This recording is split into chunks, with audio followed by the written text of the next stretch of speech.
Hi friends, ఈరోజు నేను vegetable sandwich prepare చేస్తున్నాను.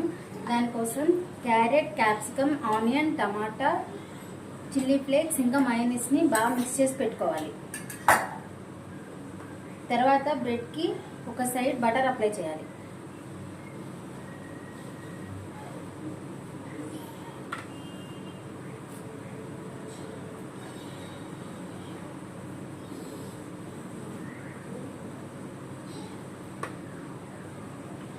ఇంకో సైడ్ ఉంది కదా, ఆ సైడ్న 2 స్పూన్స్ వెజిటేబుల్ మిక్స్ని పెట్టుకోవాలి.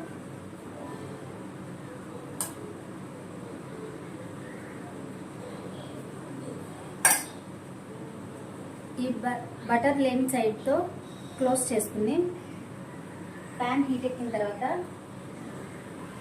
రోస్ట్గా ఫ్రై చేయాలి. అయిపోయింది ఫ్రెండ్స్.